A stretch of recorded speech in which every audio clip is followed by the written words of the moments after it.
We're here because free speech is under attack.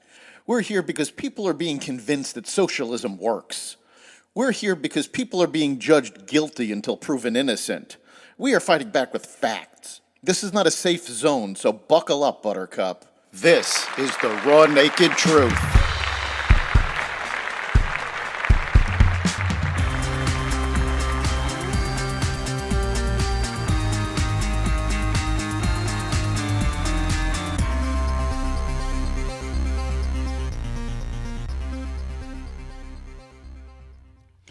Biden announces re-election bid, media firings, and more. Welcome to the Raw Naked Truth. I'm your host, Eric Lopkin, and here's the news you need to know. President Biden formally announced on Tuesday that he is running for re-election in 2024. He asked voters for another term to, quote, finish the job, unquote, that he started. Biden, already the country's oldest president, would be 86 at the end of his second term, and he has faced concerns about his age, but he presented his more than 50 years of experience in Washington as one of his key advantages. In a recent NBC poll, 70% of Americans, including 51% of Democrats, do not want Biden to run. The New York Times ran an editorial over the weekend stating that Biden will have to address his failing faculties. Biden announced via video that did not mention any accomplishments from the Biden campaign and repeated Biden's lies about voter suppression and Social Security rather than having to make a coherent speech.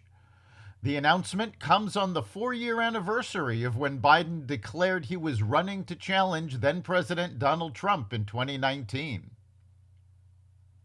CNN This Morning co-host Don Lemon tweeted Monday that his agent told him CNN had terminated him. "I am stunned," Lemon said. "After 17 years at CNN, I would have thought that someone in management would have had the decency to tell me directly." Lemon faced intense criticism for his treatment of women, starting in February when he said former South Carolina Governor Nikki Haley, now running for the Republican presidential nomination, wasn't in her prime at age 51. Lemon was held off the air for several days and apologized for the comment, which he called inartful and irrelevant. Over the past several years, Lemon's news coverage has been highly criticized for partisanship, and he was removed from his primetime show due to dropping ratings. Tucker Carlson, Fox News' top-rated primetime host, has left the cable network. Carlson, whose show averaged more than 3 million nightly viewers, was among the Fox hosts who had been expected to testify in the Dominion Voting Systems defamation lawsuit against Fox News before the case was settled. Carlson came under scrutiny after Dominion's lawyers released private text exchanges among several Fox stars. In one, Carlson said he hated former President Donald Trump passionately. Carlson said Trump's claims about voter fraud costing him the 2020 election were insane. Susan Rice, President Biden's domestic policy advisor, plans to step down next month, NBC News reported Monday, citing current and former administration officials. Rice oversaw some of the most controversial issues during her tenure, including immigration. White House Chief of Staff Jeff Zients credited Rice with taking Biden's agenda and the Domestic Policy Council to new heights. Rice served as National Security Advisor under then-President Barack Obama.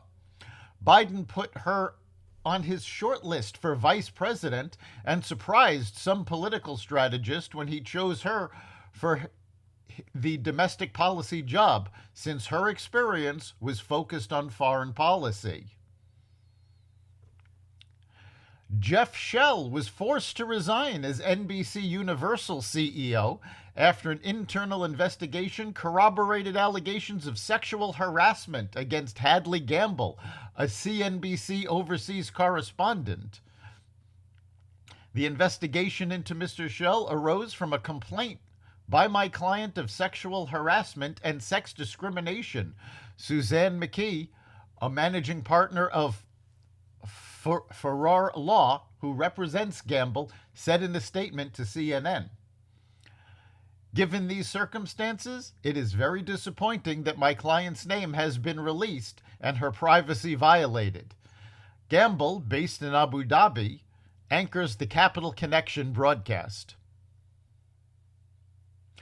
The White House announced Monday that President Biden would veto bipartisan legislation reversing a rule allowing Chinese solar panel manufacturers to sidestep tariffs.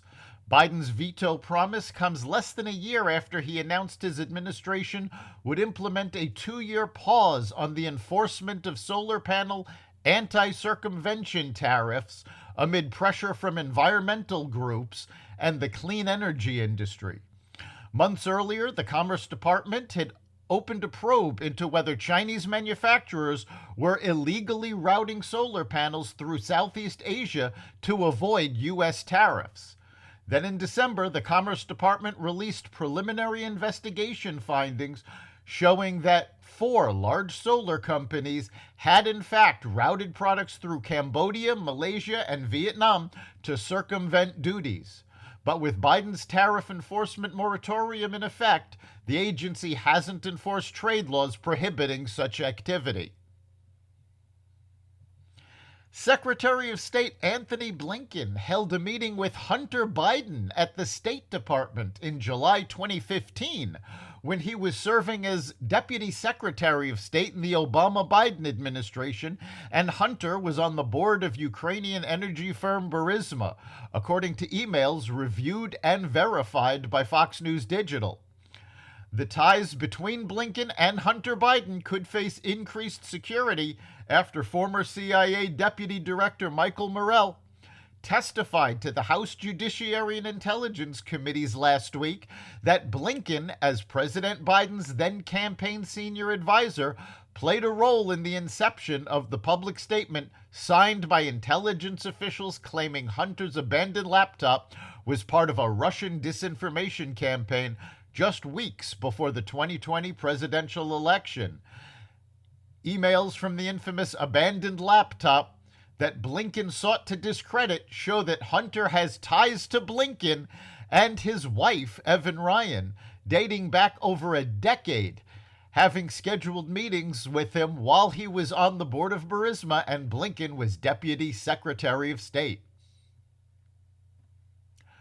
General Motors plans to end productions of its electric Chevrolet Bolt models by the end of this year, CEO Mary Barra told investors Tuesday when discussing the company's first quarter earnings. The Chevy Bolt EV and EUV, a larger version of the car, make up the vast majority of the company's electric vehicle sales to date. However, the battery cells in the cars are an older design and chemistry than the automaker's newer vehicles, such as the GMC Hummer and the Cadillac Lyriq, Barra said. A suburban Detroit plant that has produced Bolt models since 2016 will be retooled in preparation for production of electric trucks scheduled for next year. That's the Raw Naked Truth. You can catch every episode of the Raw Naked Truth at xvadio.com/podcasts, the Apple Podcasts app, Google Podcasts, Spotify, iHeartRadio, Stitcher, Amazon Music, Audible, and other platforms that respect freedom of speech. We'll see you next time.